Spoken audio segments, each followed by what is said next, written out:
Hey guys, this is Miss B, Finance One-on-One. How are you, my friend? So today I'm gonna talk about assets and liabilities and how they relate to your net worth. A lot of people don't know how much they are worth, even as you retire. But you need to know your net worth, because your net worth shows you how you're gonna retire, or if you are sick, how much you can pass on, or what will be bringing money to you. What do you really own? That's how you calculate, your net worth.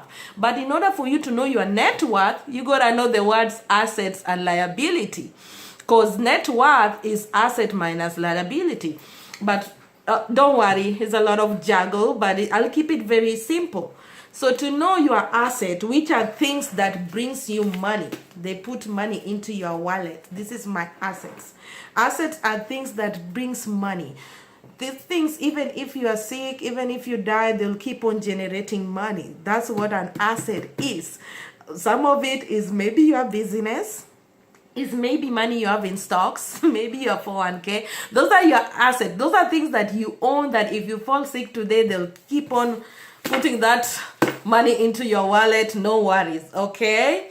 And then we have the liabilities. Now these guys, what they do, let me use this, they take money away from your wallets, okay? This is your home, this is your car. If you don't own it, they take money out of your wallet.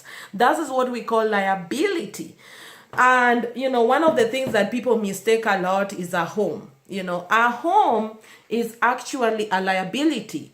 If you're still paying a mortgage, meaning it takes money away from your wallet, that's a liability. Remember what we said? Okay? But if you use the same house and you have somebody living in there and paying you money like real estate, then it becomes a what? An asset. Is putting money into your wallet even if you're sick.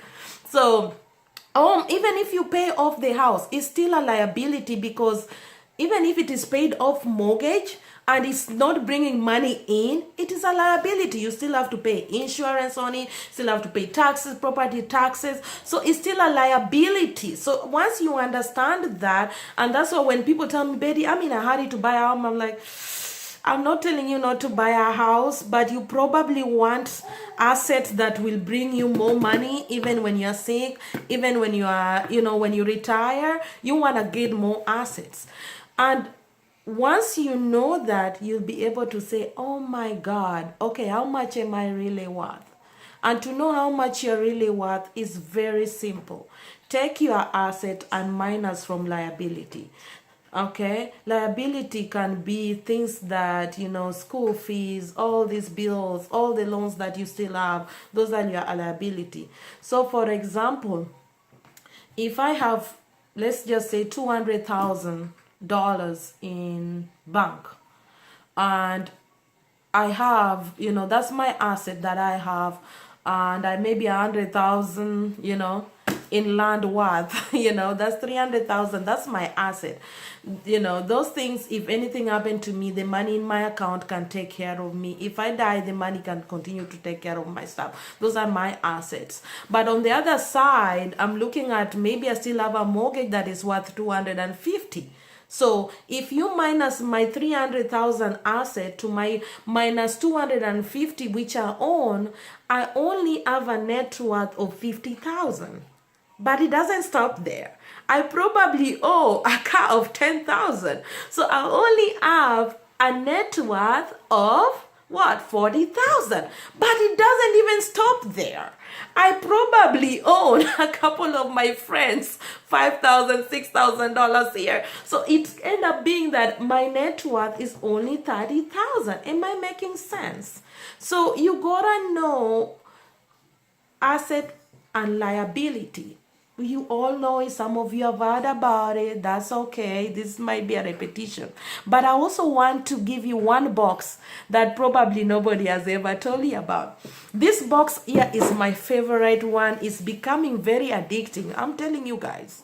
You gotta share this video, because this box, I want everybody to know about it. This box, look how shiny it is. What do you think we should call this box?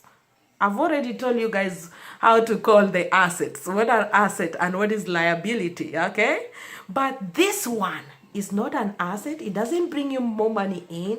It's not liability. It's more of a liability, but with a high end. We call it the flossets. So today, mostly I wanted to talk about the flossets. You gotta watch for these shiny little flossets. Flossets are things that takes money away from you in a massive way that doesn't even make common sense. Those are where you have people nowadays, you have one baby and you are buy a 7-bedroom house. Doesn't make common sense. Eh? A car is a car. Eh? You don't have to buy a $1 billion car if you cannot afford it. I don't know how you get flossets, and when you own a BMW that costs 40,000, a half of your yearly salary, doesn't make common sense. It doesn't make sense. Flosset is when you try to build this massive house to impress people who don't even care. Those are flossets. When you have a lot of wig and you don't sorry, when you have all these things that are not gonna be any value, they're not assets, they're even worse liability. We don't even know how to put them. Those are your flossets, things to show off. When you want to wear Jordan and Jordan is 2 weeks of your salary, doesn't make sense. Doesn't make sense. This is the new disease. I know people understand about the asset, things that bring you money, liability, things that take money away from you. But I wanted to talk about the flosset. You gotta watch for flosset. Don't do things just to please the Jonases. It's becoming a new trend where everybody else is doing something and you're like, why are you doing this? Pleasing the Jonases. So this is Miss B, one-on-one. Please know your net worth and know build more assets this year. Try to be a lender, lend more people money in stock so that you can have more assets. Whatever you put money and they're paying you some interest back, that's more asset for you. So focus on asset and leave liabilities alone. But more so, watch out if you are on the flosset lane, because that is just gonna kill you right up. Okay, that one is not worth it at all. Anyway, see you guys at the top. Share Betty Chap on Facebook, Betty Chap on YouTube. Thank you all. See you at the top.